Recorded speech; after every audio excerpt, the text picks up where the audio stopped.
G'day everyone and welcome to Martial Arts Business Success, episode number 99. And this is the fourth part to our leadership series. We've had three really exciting ones that we did while we were out in the bush. And we've been able to come back home, consolidate, put some of those lessons learnt into action, and now an opportunity to summarise how we've seen that impact both the guys who joined us, but also the staff and whatnot who came along with it. So take it away, Phil. What do we get? Well, yeah, I guess the flow-on effect. We are here in the newly designed Teamer studio as we do episode number 99, which is funny enough one episode away from the big hunch.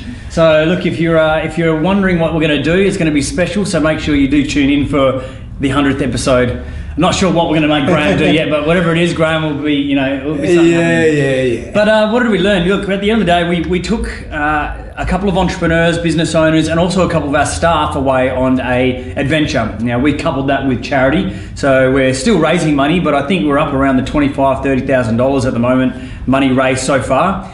And something that we really wanted to achieve taking our staff was the lessons learned that we've had on this particular trip, which is ones of many, many lessons. It's hard to sort of put it into one little sort of wrap up. But I think the best that we can is just go through some key points, some pointers of things that we can reflect on. Both have done the trek multiple times, taken our staff, done it, and also taken other business owners as well. And one thing that really comes to my mind that was pivotal in my mind and in the people who attended, and especially our staff, was the chain of command, and how one may think that there's always one boss and the boss is always going, we're going this way. It's not that at all, and especially in a survival situation, especially out there in the bush, on the trek as well. So the chain of command is very similar out there in the bush as it in life, but what was good about it was it rotated. We had a 1IC, 2IC, 3IC, 4IC, 5IC, and you know what, it could have gone down to furthermore, but it was letting each and every single individual know that they had a job to do, they had a task to follow, but also what coupled with that was the communication too. Look, for sure, I think the old saying, don't judge a man until you walk to 1,000 miles in his shoes. Well, this is also a really great opportunity to realise how challenging it can be when you're a leader and you're managing and having to look after multiple people in your area, your industry, and again, in this particular place, a survival trek. So when the guys go through it, they go, wow, from the outside it looks so easy, until they're in the hot seat and all decisions were based on them. That's right. I think something that our guys have understood, and I can directly relate this back to our martial arts business, by coming back after that trek, they've understood the chain of command and also the job or the importance of some of the roles that play. So for example, a 2IC second in charge manager often was underutilised, and the managers ended up pulling their hair out trying to do everything, where realistically, and you would have heard us say this on previous podcasts, the leader, the manager needs to be almost seeing into the future. They need to see what's coming up so they can steer the ship, steer the business, steer the crew around any obstacles, and the 2IC should be dealing with the day-to-day mundane little challenges that pop up. So that for us has been a huge one. I've been going through 2IC was sort of like a HR, because they're sort of managing the guys underneath more so than the first guy. Yeah, for sure. And it's been a huge transformation in the guys and our staff in the weeks following this event. So that's been great. Also too, I've had a couple of guys that aren't involved in martial arts that have restructured their entire business because of what they've just learned. So that not only are they more efficient with the way that they operate and they deal with, they've been able to now do a 4-day work week. So instead of working 24/7, they've been able to commit and go, no, with a better work structure and more communication, chain of command, they've been able to now honour that commitment and do a 4-day work week and also expand their business. So they've gone from one business operating in sunny Perth to having the same business in a different remote location. So all from this trek and the lessons learned. So, and on the flip side, we also had another business owner who came because he's prioritising, he wasn't prioritising, I guess, his work balance life between personal and professional, and to put it shortly, to put it real sharply, is that basically family didn't really exist. And now coming back from that trek after 7 days in the bush with us and some amazing people, he's now come back and he's reprioritised his whole life.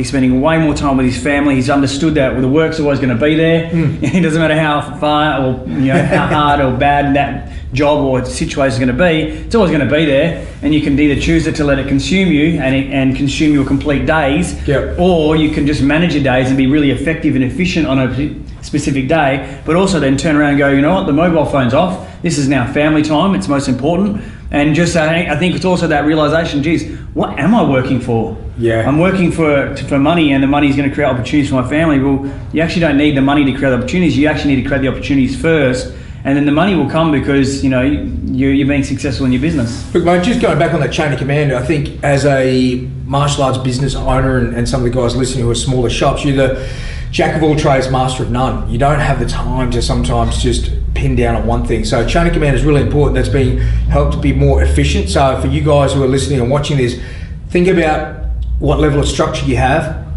and make sure that you are really creating that clear vision. I guess that comes into our second point we want to talk about is the communication side of things.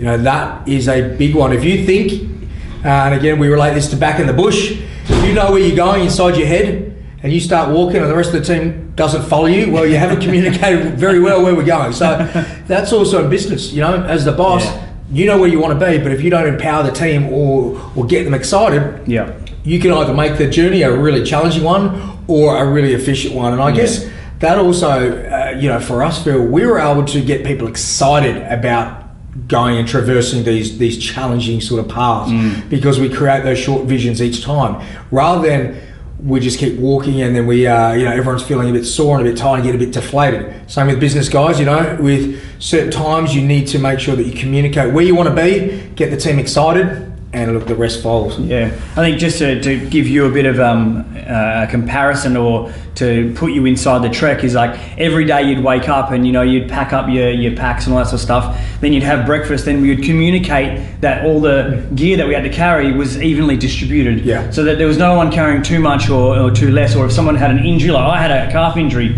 it blew me out for one day, so I couldn't carry so much heavy stuff. Well, that's my excuse anyway. No, it was legitimate, I swear. And anyway, so we'd communicate along the path and along there, and then we'd set up and go, here's the map chat. So here's the map on the floor. We're all going this way. The vision of the leader creates, which way are we going? 2IC would then empower the 3IC, and then there'd be consistent communication throughout the trek. So, you'd walk for 40 minutes and you'd rest for 10. Yep. And at that rest time, you're sort of going, well, how's everyone feeling? Anyone got any niggling injuries? How's the packs feeling? Do we need to rest more, get more water, whatever it may be? So there's constant communication all the way through it, where you could literally, if you wanted to, you could zone out. You could just put your head down and trudge through that bush and be so alone and be, and battle the internal dialogue that you have with yourself. But you didn't have to. You could just open up communication, talk to your whole team the whole way, and then last but not least, getting to the destination and going, right, guys, before we get packs down, what do we need to do? What's most important? Food, water, fire, and then we can go and have fun and go catch and all that type of stuff as well. So I think that's key. Yeah, look, that sort of spears off that. Even the last podcast we spoke with Terry about developing trust, and that's only through communication and being able to understand how everyone's going. To talk to you how we translated that, and our guys now who run the branches regularly have a 3 o'clock map chat, dare I say, where our power chat. So before the day starts, they clearly outline the expectations of what's going to happen on this particular day, and it's awesome. The staff are happier, they know where they're going, they know what's expected of them on that particular day, and look, they're being more productive, which really that's what it's all about, is happy workplace, productive workplace. Students will feel it, but it all starts from the top. Yeah, I think that we sort of pigeonholed it years ago as GI by 3, and I think we had a big importance of it, and then sort of we got out of classes and teaching, so the importance of that was sort of got blended. But I think the managers needed to see it again in a different environment on how important that was, that map chat. And as Graham said, it sets the day up for success. There's nothing better than a program director going, yep, I've got these appointments, you know what, it's going to be a struggle here, and then someone going up, you raising their hand and go, hey mate, I've got time, I can help you out. Yeah. And that's whole part of this communication, and it doesn't matter if you're 1IC, 2IC, 3IC, a program director, an instructor, a receptionist or whatever, everyone's got each other's back, and you really feel that in those map chats. Look, it's unreal, and really that's where in a sense, they're your mini team meetings. They really are a chance to get together and you're talking, and we've said it before, creating that vision, understanding what's the expectation, both from just a daily thing. So what do we want this day to run like, through to big events and what's happening the next quarter, or tournaments are coming out, whatever it may be, to get people excited. So, the communication is probably the key factor, but then also being quite, focused and targeted with the communication. It isn't just about, gibber and waffle. I want to make sure that we're getting the results that we need. So, look, tons learned. Look, if anyone out there is really interested in coming along on a trek with us, an adventure, whether it be an outback thing or something in America or a mountain or whatever it may be, please shoot us out some requests and comments or wherever you're watching this. But also, while I'm saying that, don't forget to comment, like, share. We're on iTunes, SoundCloud, Facebook, Twitter, LinkedIn, you name it, we're on it. So please send out a review if you have a topic you want us to cover. By all means, put your request in. But something that I really also took away on a different sort of level is, because we're coaches, we're mentors, we do that not only to our staff, but through Teamer, we have, a ton of people that we mentor and coach and help in their business as well. So, I just sort of think about how I can be a better mentor and how I can be a better coach to my clients. And what I got out of it is that a coach and a mentor doesn't tell people what to do, they guide them. A mentor is almost like the bumper rails in bowling. You know what I mean? You can have the bumpers up or you can have them down. So a bad leader has the bumpers down and lets everyone get the gully balls, but a good mentor will put the bumper bars up and occasionally and help guide that ball down, and then on occasion might bring them down a little lower and a little lower and a little lower. So being a mentor, whether we're doing it on a coaching environment or a leader for yourself, you got to remember, you got to let your staff fly a little bit. You got to let them fail. You got to let them sink, and you got to let them sail. But at the end of the day, we don't want to tell people what to do. We want to guide them in the path of success rather than whipping them on the back. Look, wise words, and I couldn't agree more. I think at the end of the day, we've been very fortunate that we like to see people develop and grow, and sometimes it's through those challenges and those scraped knees and those tough situations that you learn the most from. Yeah. Let's not make it a permanent thing, but certainly it's one of those things where we all need it every now and then. Yeah.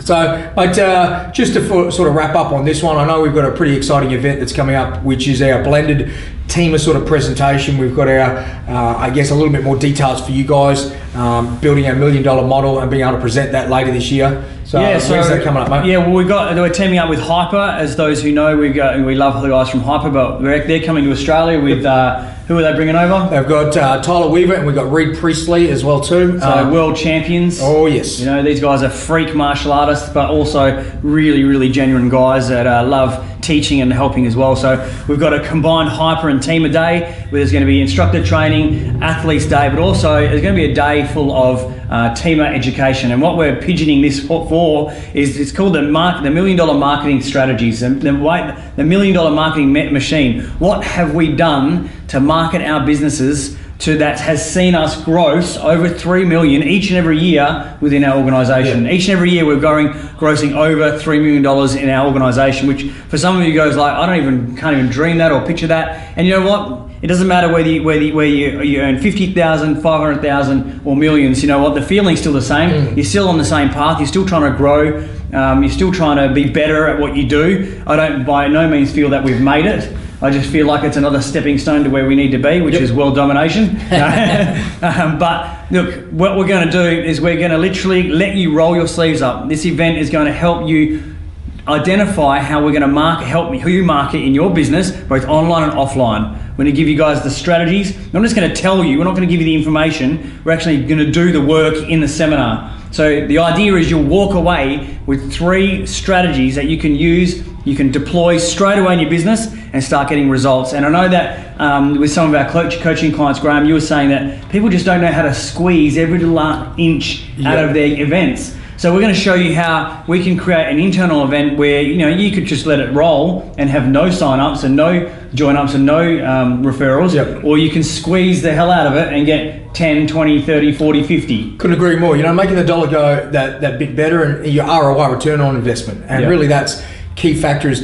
There's sometimes many missed opportunities there that people just don't see, or they haven't had that exposure or that insight like we do. So we can help refine that clearer vision and make 2018 an absolute killer. So guys, look, we'll have all the links and details for you, but book it in your calendar now. It's Sunday the 19th of November in Sydney.